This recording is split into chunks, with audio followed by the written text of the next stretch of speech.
It's my pleasure to introduce the moderator for this session, who will introduce each of our panelists and conduct the session. David Carroll is the President and Chief Executive Officer of Gas Technology Institute. Dave, to you. Thank you, Barry. Good afternoon, everyone, and thank you for rejoining the meeting here, roughly on time. I'm pleased to be with you here this afternoon and to talk about natural gas. The emergence of natural gas from shale deposits has had a profound effect on our economy, and it has, to many, really altered or fundamentally changed the discussion about our nation's future energy portfolio. Shale gas has indeed become a worldwide phenomenon, with substantial investments that are being made by global players in resources, in other companies, and technologies to bring this really valuable energy resource to market affordably and responsibly. We're joined today by key leaders of several associations whose members represent companies that are at the forefront of this shale revolution, or shale gale, as Barry has coined it here in the agenda. We have Miss Regina Hopper from America's Natural Gas Alliance, Skip Horvath from the Natural Gas Supply Association, and Dave McCurdy from the American Gas Association. Their complete bios are in your program, so there's no need to go through those in detail. And each panelist here will have a few minutes to share their preliminary thoughts about the topic, and then we'll open it up after they've all done to questions from the audience and general discussion. I was asked to send regrets from one of our typical panelists who's here every year, and that's Don Santa from INGA, who unfortunately this year is at a board meeting itself, so he had to attend to business matters, but sends his regrets. So if we can, we'll begin with Regina to offer your thoughts. Sure, thank you. Well, I'm not going to talk too long because I know you all have questions about what's going on in the world of natural gas, but let me make a brief introduction of myself and of ANGA because many of you I know, but not all of you I know. America's Natural Gas Alliance represents 30 of the country's independent producers of natural gas in the United States and Canada.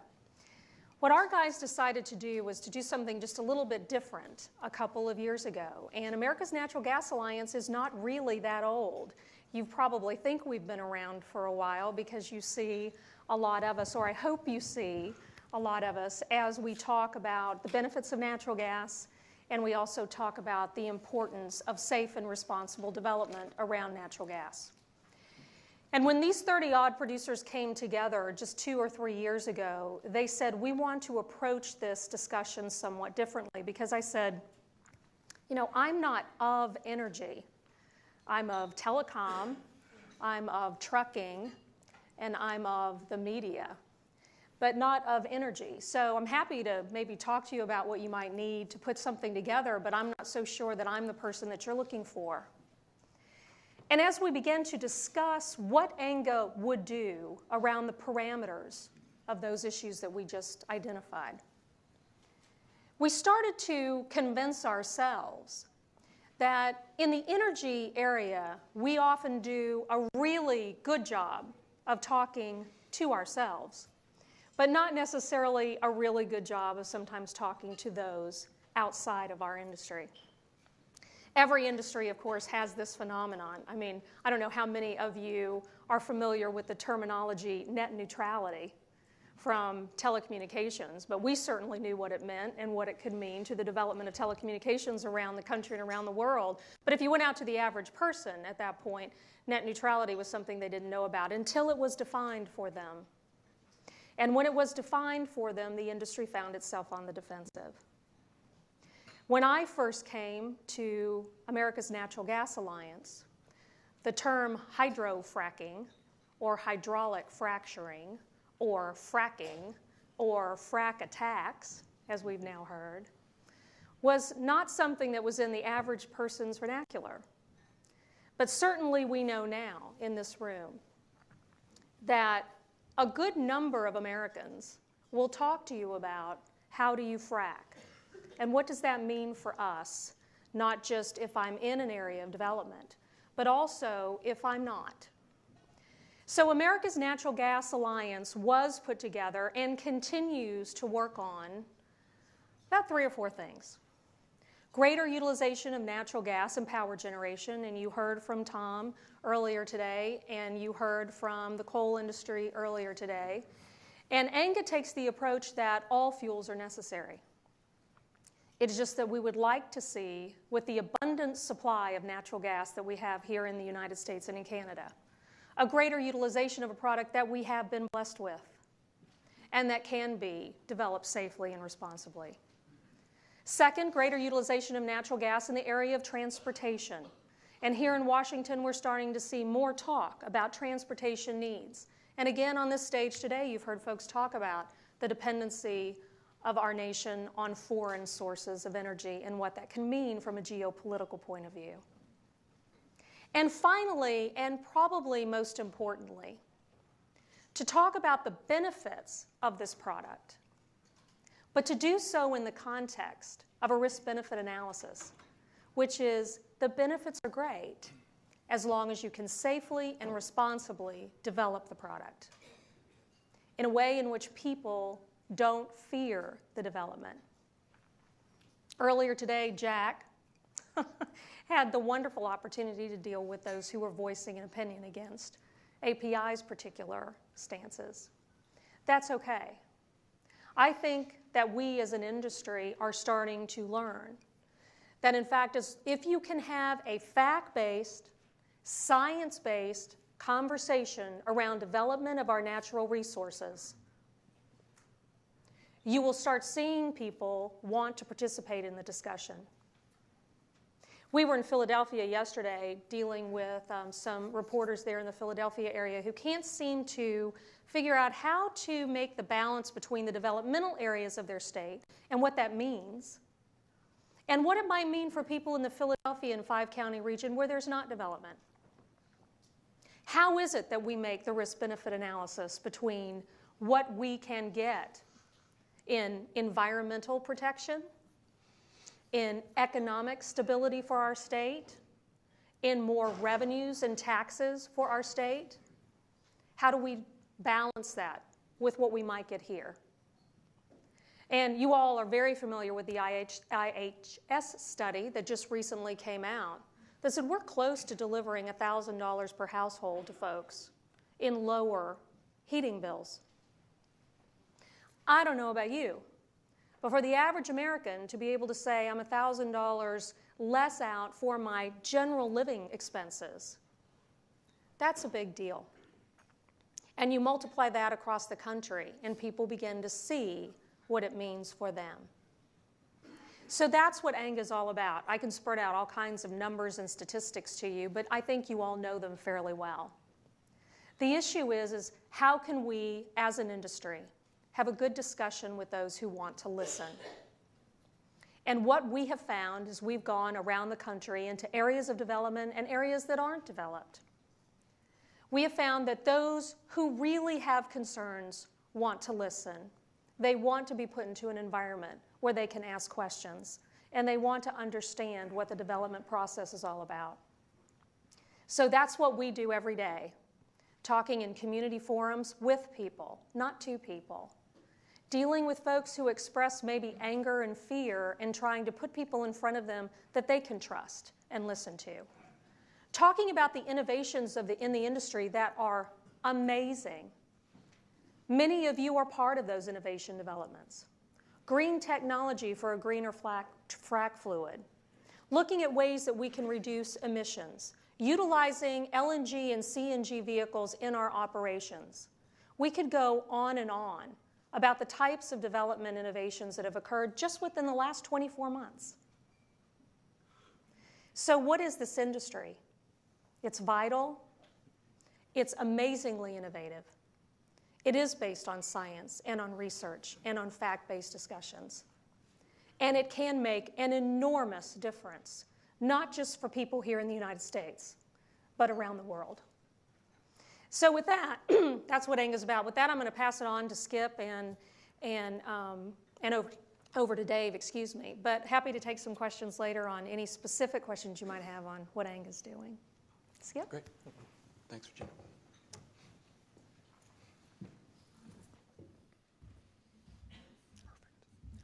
Afternoon, everybody.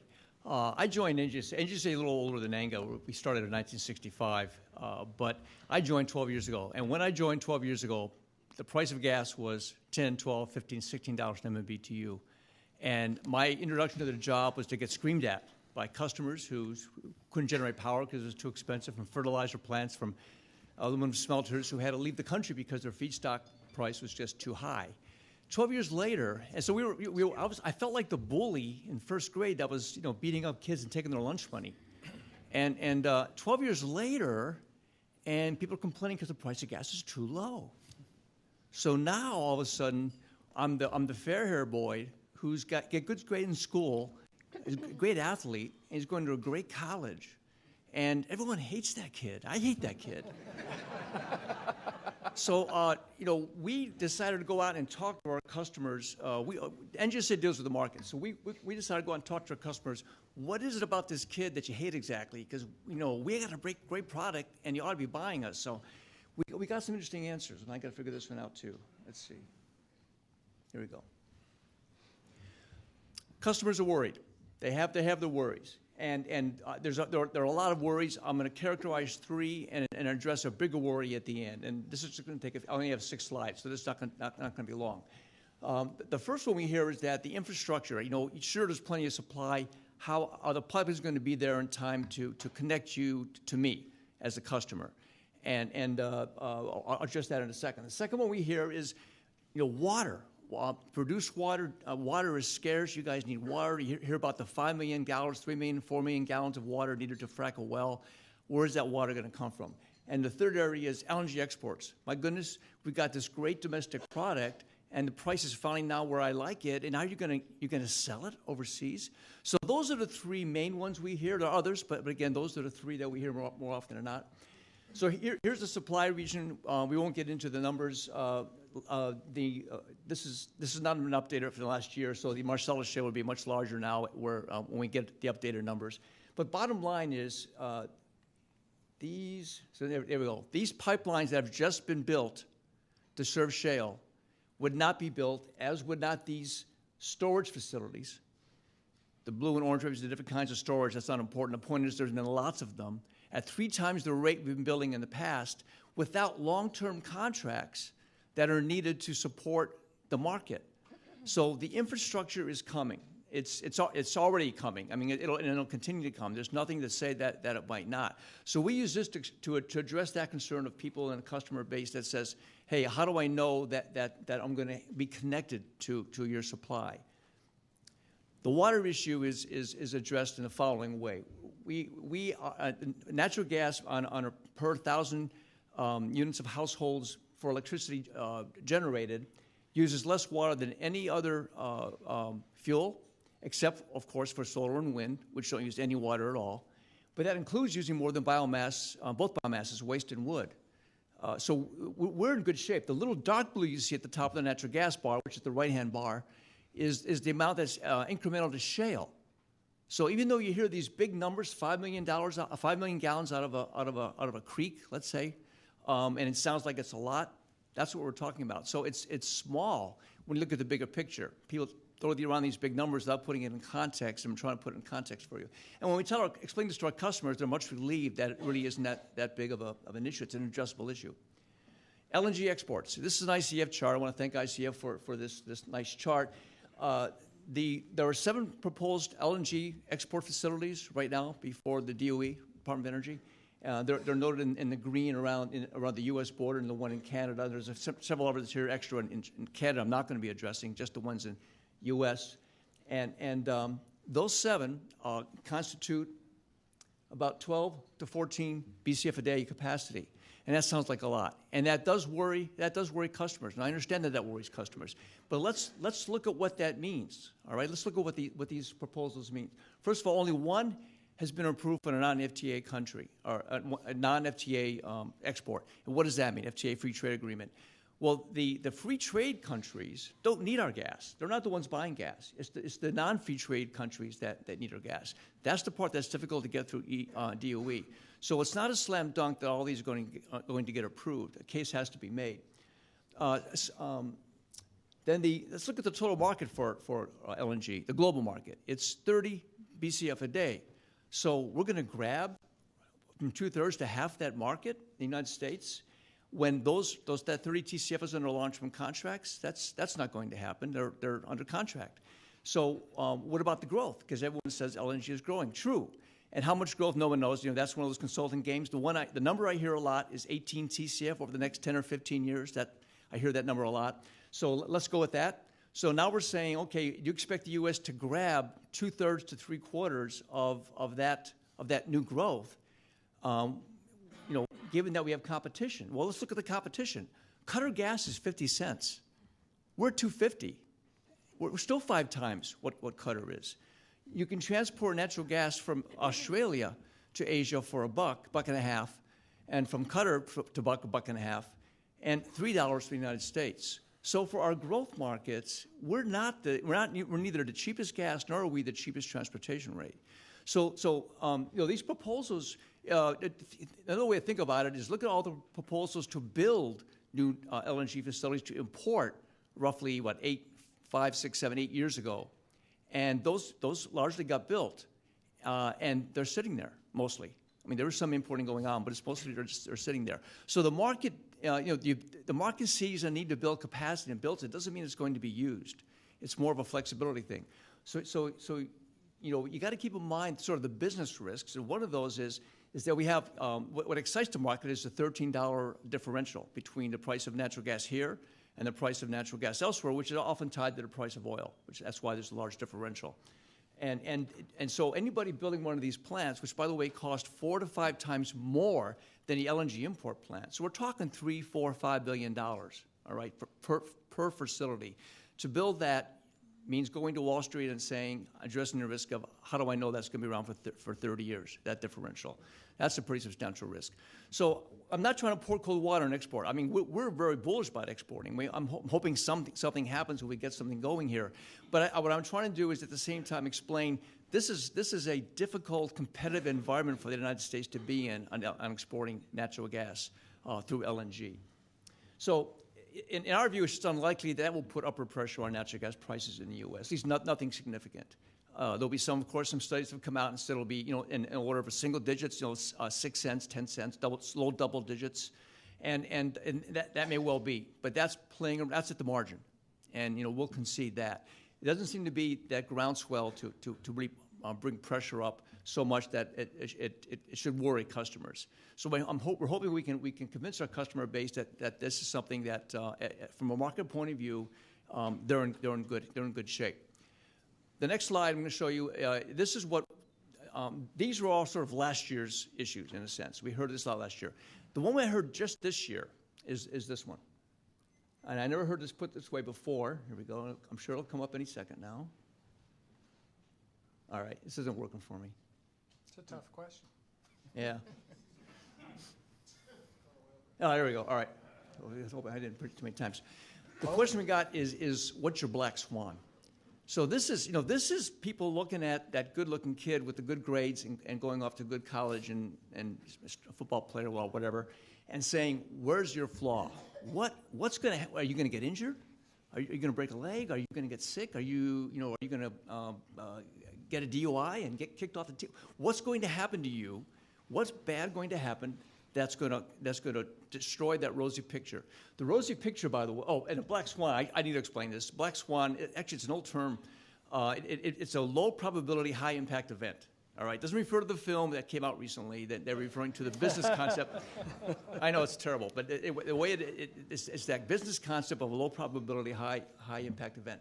So what could happen to you that's bad? That's going to take away this $5 an MCF rosy picture that EIA projects for you guys out through 2022, and we don't do projections, but that EIA number is as good as anybody else's number. It's fine.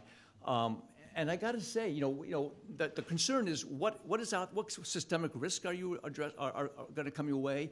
What political, Armageddon might come at you? And are you going to get hit with so many regulations that you're in a swamp and you can't move?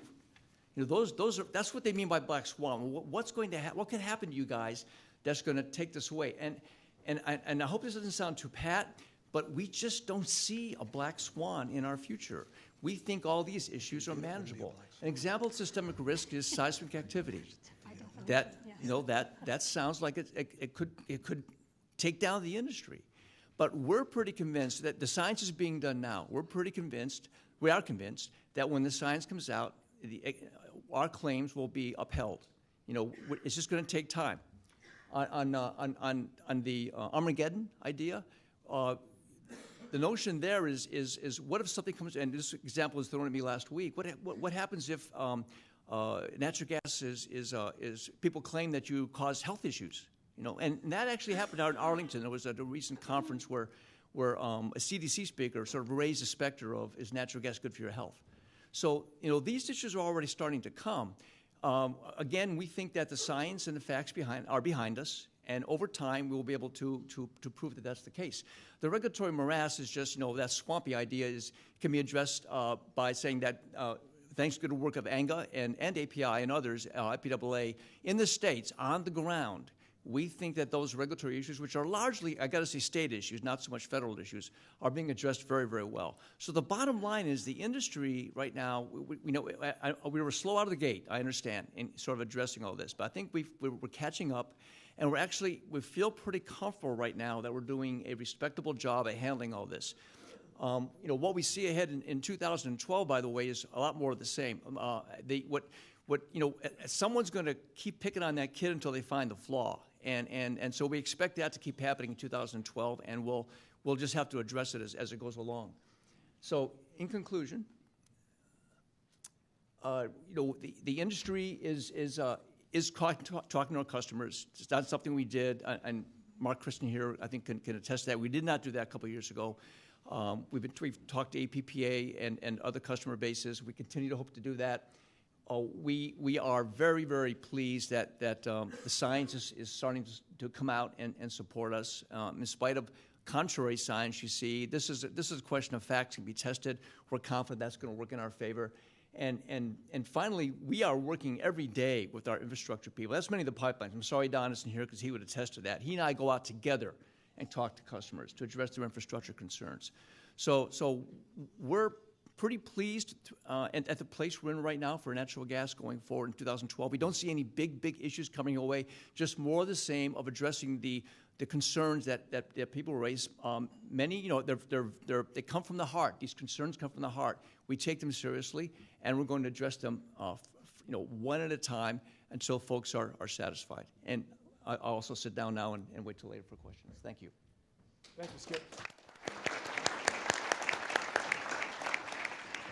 Dave, could you fill us in on your perspective? Well, Dave, as a moderator, you're probably very nervous about the time that you have left here.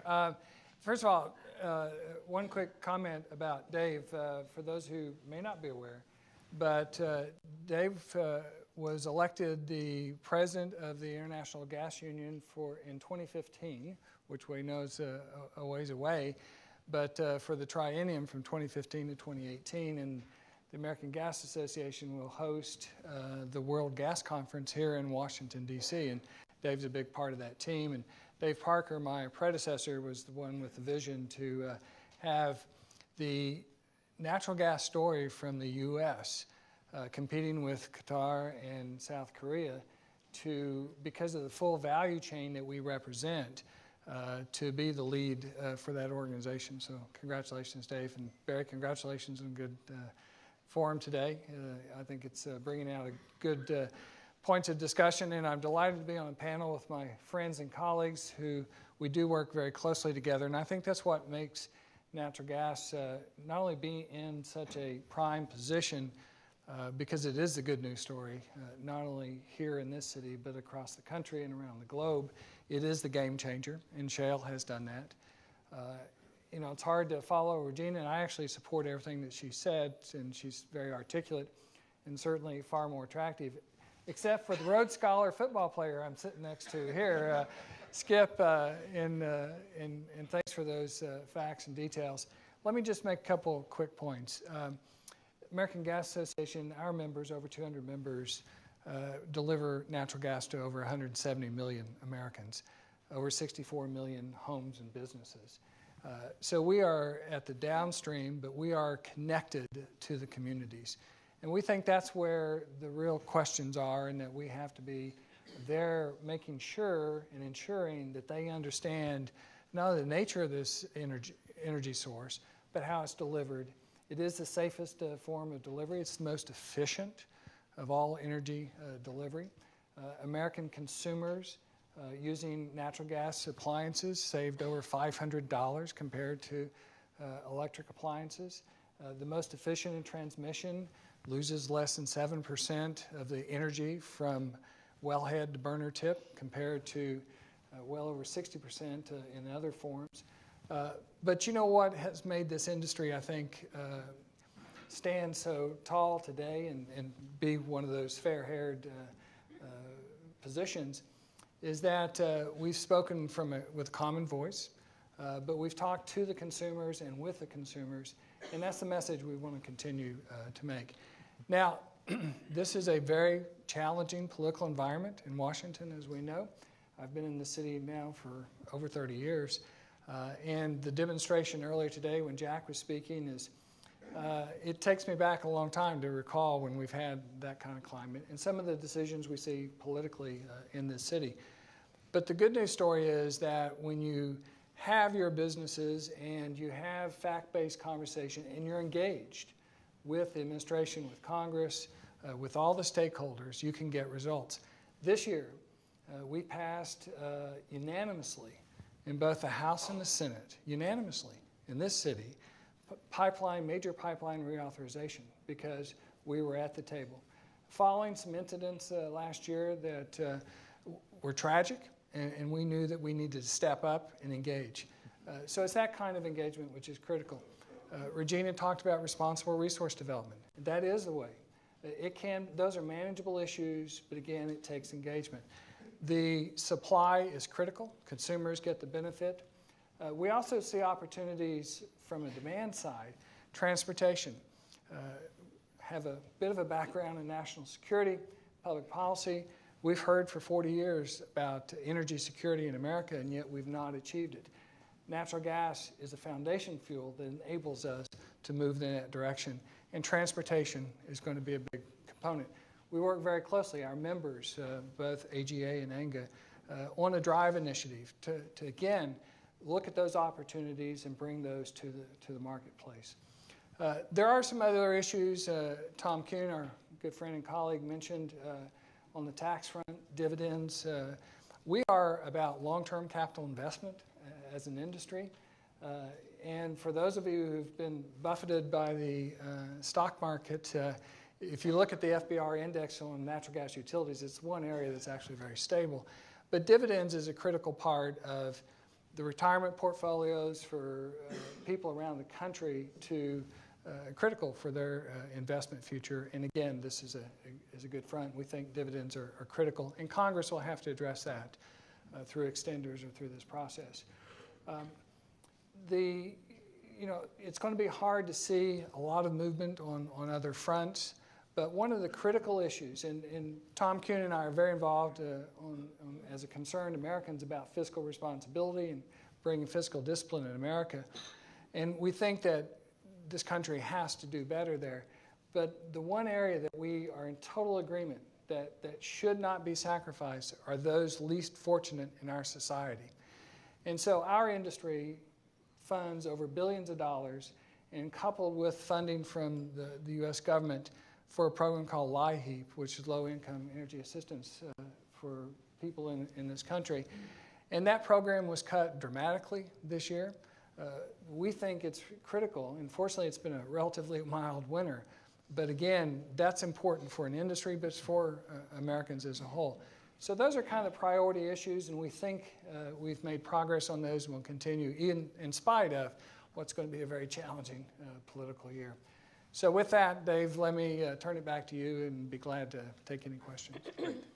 Thanks to all of you for your comments. I think it's now time for some questions. Again, if you would be kind enough to identify your name and your organization. We have a question right here in front. Yeah, if you could, so everybody could hear your question. If you could stand, and we'll get a mic right to you. shoot your question first. We'll hear Yeah, you. we can- Oh, here it comes. There we go. Thanks. Hi, Gugaratz, Argus Media. I have a question for the panel at all, and I want to talk about money a little bit. I don't see a black swan, but I see NYMEX, and I see gas under $3 until November, and you have to look farther and farther into the curve to see $4 gas or even $5 gas. So it's great news for AGA members, $2 gas, but how much longer can the producers take with sort of prices that we are seeing without cries of delight about abundant supply turning to pangs of pain? Well, it's an interesting question. We were asked that yesterday when we were in Pennsylvania, because they're concerned about, we talk about that we're going to be bringing jobs and economic development, and can that be sustained? And our CEO, who was on the record there, said yesterday that the good thing about natural gas development is that you can now produce it much more economically. The innovations have allowed us to produce it in a way to where not only do we do multi-drills on a pad, but we can fire up and we can fire down fairly quickly. So you may see in any given week a rig report of 180 rigs going in Oklahoma and 92 going the next week. That shows how it can power up and it can power down. So right now, the message that we want to send is that the supply is there and that our producers do want to continue supply, and that's the whole point behind ANGA, is to drive demand for this product here at home. Skip talked a lot about natural gas exports. We don't talk about natural gas exports as ANGA because we believe that there is underutilization of natural gas here in the United States. We can use more in power generation. Right now, natural gas only produces 25% of the electricity generated in the United States. We can use more. There's capacity that's underutilized. We can, in turn with what Dave was talking about on vehicles, with the technology that's been coming out on driving of vehicles, changing engines over in the larger fleets, and even ignoring all of the issues that are on the table with regard to passenger vehicles and conversions. And you see several states now making conversion packages more available for their individual citizens, tax breaks on those conversion packages, talks with us and with AGA on building the infrastructure out on CNG and LNG development with regard to retail establishments. My home state of Arkansas just opened one in North Little Rock, and I think Little Rock just got a grant to build another one in Little Rock. So if we increase demand and you have the stability of prices with the continuing economic innovations with development, you'll see us continuing to produce. The only point I'd make on that is, I don't think, you said AGA likes the low price. Yes, consumers benefit from that. What we actually are looking forward to is the stability. If you remove the volatility in the market, the huge swings that Skip mentioned, and I used to see it back in Oklahoma, that's what's important. And whether it's at $4 or $5, as long as there's a band there.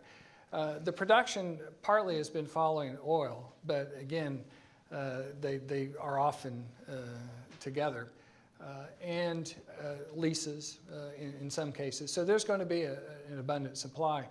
But I think Regina and I are total agreement here. It's increasing demand in a way that's most efficient because it's the cleanest burning fuel. And I think the energy security issue has to be coming more front and center, especially as Congress administrations. And I think you'll start to hear that debate more as the presidential race ramps up. Okay. Thank you. Time for a couple more questions. Yes, in back there.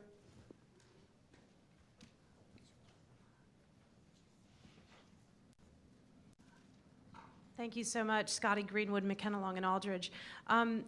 Here's my question. There's a lot of natural gas, not just in the United States, but all around the world. Lots of oil and gas companies have operations everywhere from the Marcellus Shale to Papua New Guinea to wherever. I worry that policymakers here who are supportive even of the industry and others, take it for granted that we, the United States, will benefit from the jobs and the energy security and whatever, and that all they have to do is figure out how to kind of get the right mix between federal and state regulation.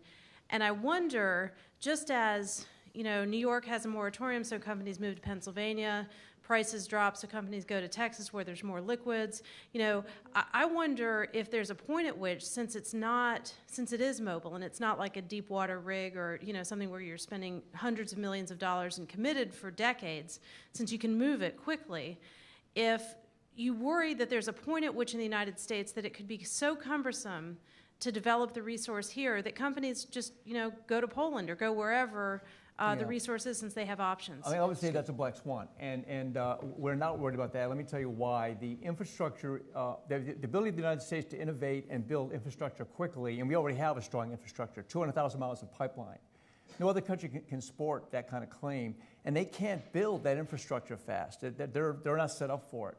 So while the shale is a worldwide phenomenon, and you will see it being developed elsewhere, the United States is way, way ahead of the game, and I don't see the companies abandoning the United States in order to exploit it elsewhere as well. They may do both at the same time, but it's not going to be an exodus at all. You know, and I would just add on the demand side, one of the things that we tend to not talk about, and we should, is the industrial user. If you look at the state of Louisiana, just announced a multi-billion-dollar Nucor plant for development in Louisiana. That is pure. That was almost purely based upon the fact that they could pull natural gas resources for development, and they could do it in a way that made it economically viable. So you are now seeing states, for example, again, let me refer to Pennsylvania. Pennsylvania is trying to get the same ethane cracker plant that Ohio is trying to get. West Virginia. And West Virginia, excuse me. I do not want to forget our great state of West Virginia is trying to get. So when you're talking about development of the resource and demand for the resource, you have extraordinary capacity on down the value chain, and we do sometimes tend to forget about that manufacturing base, which has come to us. You said on supply, we take supply for granted. That really is a statement that I don't know that we take the supply equation for granted, that I feel comfortable with that yet. But more and more people are becoming comfortable with the story of the supply in the United States. So I agree with Skip. I think that, you know, sometimes it's a chicken and egg sort of type of development, but you're seeing it now. The manufacturing base is seeing it. The industrial end is seeing it. The transportation end is seeing it. The power generation side is seeing it. There was one part of your question, though, I don't think we should ignore, and that is the role of regulation, the role of government. And this is the one area, and I was actually deeply involved in helping develop the national standard for fuel economy for the auto industry a couple of years ago. And there we needed, because you can't produce multi-state cars. But when it comes to producing, it's clear that the states understand the hydrology, the geology, and the local economics of their state better, I think, than the federal government. And they have done a much better job getting up, preparing to regulate this industry. And I think we have to, and I just noticed, we saw yesterday the President's Jobs Council come out with a report where they embraced natural gas and highlighted the benefits of it. And that's important. But it's also important that your policies match the rhetoric, and we have to be careful that we don't have agencies that are running out inconsistent with that message and potentially blocking what is America's abundant resource. And it is the cleanest of the fossil fuels. And we work closely with the efficiency community. And I think that combination only bodes great things for America. Yeah. I'd just like to add a little bit of color on that as well. The shale gas revolution started with small, independent companies. And the nature of that industry is changing. So there is some insight, a lot of insight to that question. As the super majors invest in shale, major international energy companies invest in shale, they do have the wherewithal to adjust investment decisions around the world. It's notwithstanding everything you all said, but it is something to keep our eye on in the future. Let's try to reserve time for one more question, and then we're going to have to get on with the rest of the program. Could we, are there any others? Yes, Mr. Lefevers.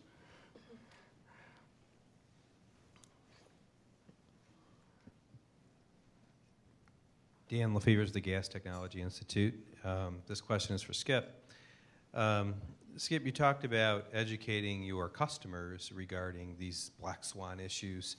Particularly on the LNG export issue, what has been the response of both Congress, as you go around and talk to them, and of the administration? Because I know there's a lot of pressure from other places suggesting that this isn't a good idea. So what are you hearing from them, and how are they listening, and do they need to learn more? The reason we're talking to our customers is we heard from the congressmen and policymakers that the customers were complaining to them about the issue.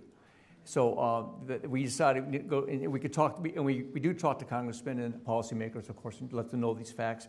But we went straight to the customer base and said, what are your concerns? Let's talk about them. So what we see in Washington just reflects what you see in the country. So I think it was fair. It was a fair representation. They were hearing from their constituents, and there was no distortion. So I think the customers and the Congress are in sync on these concerns and issues we're addressing. Great, thanks. Barry, with that, we'll wrap up, and thank you all. Thanks to our panelists.